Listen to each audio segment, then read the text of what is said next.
ನನ್ನನ್ನ ಕೆಟ್ಟದಾಗಿ ಬಿಂಬಿಸಲು ಜೆಡಿಎಸ್ ಸಂಚು ಮಾಡ್ತಿದೆ.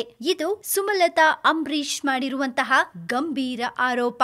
ಜೆಡಿಎಸ್ನವರು ನನ್ನನ್ನ ಟಾರ್ಗೆಟ್ ಮಾಡಿದ್ದಾರೆ. ಸಾಮಾಜಿಕ ಜಾಲತಾಣಗಳಲ್ಲಿ ನನ್ನ ಕುಟುಂಬವನ್ನ ಕೆಟ್ಟದಾಗಿ ಬಿಂಬಿಸಲು ಸಂಚು ರೂಪಿಸಲಾಗಿದೆ ಅಂತ ಮಂಡ್ಯ ಲೋಕಸಭಾ ಕ್ಷೇತ್ರದ ಪಕ್ಷೇತರ ಅಭ್ಯರ್ಥಿ ಸುಮಲತಾ ಅಂಬರೀಶ್ ಆರೋಪಿಸಿದ್ದಾರೆ. ಈ ಬಗ್ಗೆ ಜೆಡಿಎಸ್ನ ಅತ್ಯಂತ ಪ್ರಮುಖ ಮೂಲದಿಂದ ನನಗೆ ಮಾಹಿತಿ ಬಂದಿದೆ. ಈ ರೀತಿ ಹೇಳಿಕೆ ಕೊಟ್ಟು ಆಮೇಲೆ ವಿದೇಶಕ್ಕೆ ಹೋಗಿ ಇರಿ, ಇಲ್ಲಿ ನಡೆದದನ್ನ ನಾವು ನೋಡ್ಕೋತೀವಿ ಅಂತ ಭರವಸೆ ಕೊಟ್ಟಿದ್ದಾರೆ. ಈ ಬಗ್ಗೆ ಅವ್ರ ಮನೆಯವರು ನನಗೆ ಮಾಹಿತಿ ಕೊಟ್ಟಿದ್ದಾರೆ ಅಂತ ಸುಮಲತಾ ಅಂಬರೀಶ್ ಹೇಳಿದ್ದಾರೆ. ಯಶ್ ಬಗ್ಗೆ ವಿವಾದಾತ್ಮಕ ಹೇಳಿಕೆ ಕೊಟ್ಟಿರುವ ನಿಖಿಲ್ ವಿರುದ್ಧ ಸುಮಲತಾ ಹರಿಹಾಯ್ದಿದ್ದಾರೆ. ನಿಖಿಲ್ ಅತಿರೇಕದ ಮಾತುಗಳನ್ನ ಆಡ್ತಿದ್ದಾರೆ. ಯಶ್ ಬಗ್ಗೆ ಅವರು ಆಡಿದ ಮಾತುಗಳು ಬೇಕಿರ್ಲಿಲ್ಲ. ಅವ್ರ ವಯಸ್ಸು ಇನ್ನು ಚಿಕ್ಕದಿದೆ. ಅವರು ಕೂಡ ಸಿನಿಮಾ ಉದ್ಯಮದಲ್ಲಿ ಗುರುತಿಸಿಕೊಂಡಿದ್ದಾರೆ. 2 ಸಿನಿಮಾ ಮಾಡಿದ್ದಾರೆ. ಈಗಾಗಲೇ ಸಿನಿಮಾ ರಂಗದಲ್ಲಿ ಹಿರಿಯರಾಗಿ ಸಾಧನೆ ಮಾಡಿರೋರ್ಗೆ ಗೌರವ ಕೊಡದೆ ಇರೋದು ಅಹಂಕಾರ ತೋರಿಸುತ್ತೆ. ಅವರ ಸಾಧನೆಗಳನ್ನ ಗೌರವಿಸ್ಲಿ. ವೈಯಕ್ತಿಕ ಟೀಕೆ ಬೇಡ. ನಾವು ಅವ್ರ ಬಗ್ಗೆ ಮಾತಾಡೋದು ಕಷ್ಟ ಅಲ್ಲ, ಆದ್ರೆ ವೈಯಕ್ತಿಕವಾಗಿ ನಾವು ಮಾತಾಡೋದಿಲ್ಲ ಅಂತ ಸುಮಲತಾ ಹೇಳಿದ್ದಾರೆ. ತಮ್ಗೆ ಪೈಪೋಟಿ ಕೊಡೋಕೆ ಸ್ಪರ್ಧಿಸ್ತಾ ಇರುವ ತಮ್ಮದೇ ಹೆಸರಿನ ಪಕ್ಷೇತರ ಅಭ್ಯರ್ಥಿ